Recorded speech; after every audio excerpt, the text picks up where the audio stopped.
I want you to close your eyes for a moment and think back to your childhood. What comes up for you? Maybe it's warmth and safety, or maybe there's something else lurking there, something harder to name.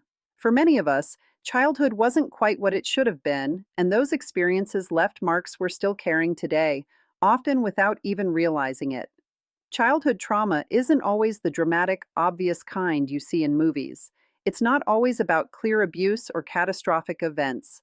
Sometimes it's quieter, more insidious. It's the emotional neglect that happened when your parents were too overwhelmed to really see you.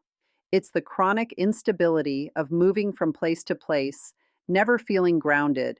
It's witnessing violence even if it wasn't directed at you. It's being told your feelings didn't matter, that you were too sensitive, that you needed to toughen up. And here's what makes childhood trauma so tricky: our brains are incredibly adaptive. As children, we developed coping mechanisms to survive whatever environment we were in.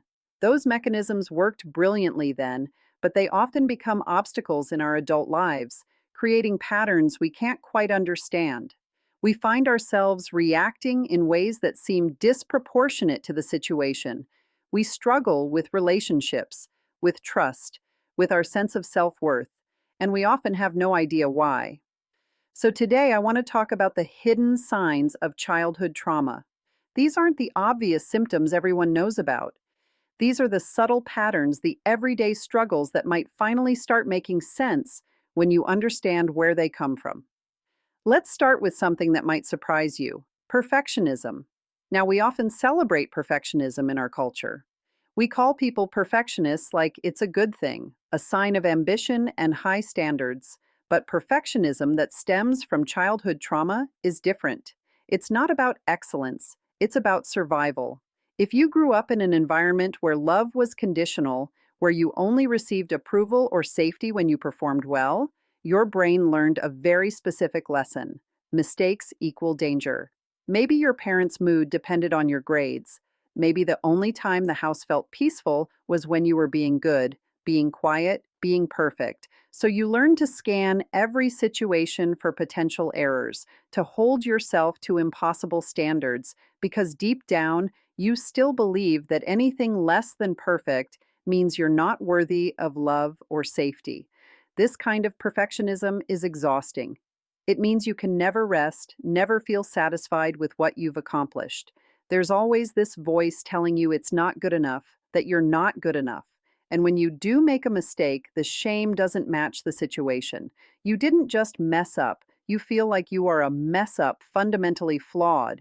Related to this is something called hypervigilance. If you grew up in an unpredictable environment where you never knew what mood your parent would be in, whether there would be yelling or silence, whether you'd be praised or criticized, your nervous system learned to stay constantly alert.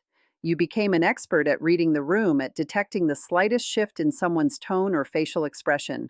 As an adult, this might look like always being the one who notices when someone seems off. You can walk into a room and immediately sense the tension others seem oblivious to. You're constantly scanning for threats, for signs that something bad is about to happen. Your body never fully relaxes.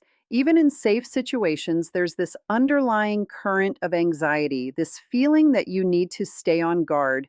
You might also find yourself becoming the mediator, the peacekeeper in every situation, because that's what you learned to do as a child. If you could just manage everyone else's emotions, if you could keep things calm, maybe you'd be safe. But now you're an adult and you're still carrying that burden, still feeling responsible for everyone else's feelings, still believing that your value lies in your ability to prevent conflict or soothe others. This connects to another hidden sign: difficulty identifying and expressing your own needs.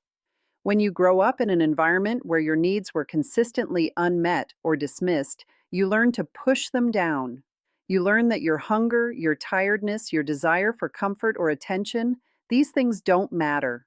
What matters is not being a burden, not causing problems. So as an adult, you might find that you genuinely don't know what you need or want. Someone asks what you want for dinner, and you draw a blank. You feel uncomfortable in situations where you have to advocate for yourself. You might even feel guilty for having needs at all. You're the friend who always asks others what they want, who goes along with whatever everyone else prefers because expressing a preference feels somehow dangerous or selfish. And when your needs do surface, they might come out in indirect ways, maybe through passive aggressive comments or through getting sick, which is the only time you allow yourself to rest and receive care. Maybe through sudden outbursts of anger that seem to come out of nowhere but are really decades of unexpressed needs finally breaking through. Let's talk about relationships, because childhood trauma shows up powerfully in how we connect with others. One pattern you might notice is something called the anxious avoidant dance. If your early attachments were inconsistent or unsafe, you might find yourself caught between desperately wanting closeness and being terrified of it.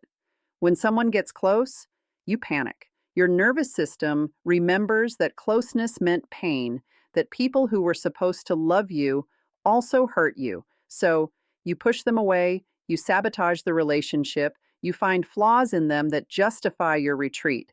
But then, when they're gone or when they pull back, you're flooded with fear of abandonment and you desperately try to pull them close again. This creates relationships that feel chaotic and painful. You might find yourself repeatedly attracted to people who are emotionally unavailable because that dynamic feels familiar. Or you might find that when someone is genuinely healthy and available, they feel boring or you lose interest because your nervous system doesn't recognize safe love as love. Another relationship pattern is what's called fawning. We often hear about fight, flight, or freeze responses to trauma, but fawning is less discussed. Fawning means appeasing, people pleasing as a survival strategy. If you couldn't fight back or run away from the source of harm, you learned to make yourself likable, helpful, indispensable. You learned to anticipate what others wanted and give it to them before they even asked. As an adult, this might mean you struggle to say no. You overextend yourself, saying yes to things you don't want to do because you're afraid of disappointing people. You might find yourself in relationships where you're constantly adapting to the other person, becoming whoever they need you to be, losing yourself in the process. Your boundaries are either non existent or rigid, with nothing in between, because you never learned that you're allowed to have preferences while still being loved. Here's another hidden sign that often goes unrecognized: a complicated relationship with success. You might think that trauma survivors would struggle with failure, but many actually struggle more when things go well. When you grow up believing you're not worthy, when you grow up with chaos and pain, success feels foreign and uncomfortable. Your nervous system doesn't recognize it, doesn't know what to do with it, so you might find yourself self-sabotaging right when things start going well. You get the promotion and then make a mistake that jeopardizes it. You finally find a healthy relationship and then pick fights or withdraw. There's this unconscious pullback to what's familiar, even when what's familiar is painful. Because pain might hurt, but at least it's known. Success, happiness, peace, these feel dangerous because they're unfamiliar. Some people experience this as imposter syndrome, that persistent feeling that you're a fraud and everyone's about to find out. No matter what you achieve, you can't internalize it. You chalk it up to luck or timing or fooling people because deep down, you still believe the narrative you learned as a child, that you're not good enough, not smart enough, not worthy enough. Let's talk about something that might seem unrelated, but is deeply connected to childhood trauma: your relationship with your body. Trauma is stored in the body, not just in the mind.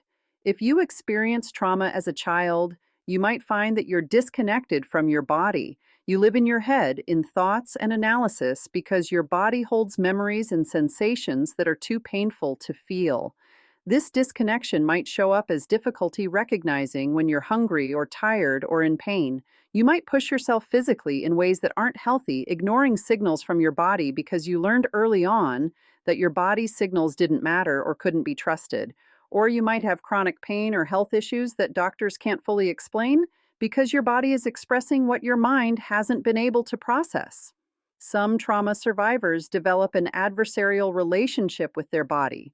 They might struggle with disordered eating, using food to control or numb feelings. They might engage in self-harm or take physical risks or neglect their health because their body feels like the enemy, like something that betrayed them by experiencing the trauma in the first place. One often overlooked sign of childhood trauma is difficulty with memory and time. Trauma can fragment your memories, leaving gaps, blurry snapshots, or the opposite, intrusive moments that feel more real than the present. Time can feel distorted too. The past might feel current or so distant that you can't see how it still shapes you. Planning the future becomes hard because survival mode keeps you focused only on right now. Another hidden sign is struggling to feel joy. Trauma can trap your nervous system in hyperarousal or numbness, making positive emotions muted. You might do things that should feel fun but feel empty or guilty instead. This can lead to anhedonia. Life feels gray, and you might chase intensity through risky choices, substances, or turbulent relationships just to feel something. There are also emotional flashbacks, sudden waves of fear, shame, or anger, triggered by small moments without a clear memory attached. Someone's tone changes, you make a small mistake, and you're flooded with feelings from childhood. Because there's no vivid memory, you assume it's about the present, which leads to reactions that can confuse or hurt your relationships. Another sign is what I call responsibility reversal. If you had to take care of a parent emotionally, you learned to be the adult too early. As an adult, you might become the caretaker in every relationship, drawn to helping others while feeling exhausted, resentful, or desperately wishing someone would care for you. You may also struggle with authority, compliance, or even with simply relaxing and having fun because you never got to be a kid. So, what do you do with this? First, know that nothing is wrong with you. Something happened to you. These patterns were survival strategies. The work now is noticing them without judgment and learning healthier ways to cope. Trauma informed therapy like EMDR, somatic work, or IFS can help. Healing takes patience. These patterns took years to form, and setbacks are normal. Build a support system, find people who can witness your story safely, and practice gentleness toward the younger you who survived the impossible. Healing is real. You can feel safe, joyful, connected, and unburdened by the constant expectation of danger. It starts by recognizing these signs for what they truly are: human responses to experiences you never should have endured, and the first step toward freeing yourself from them.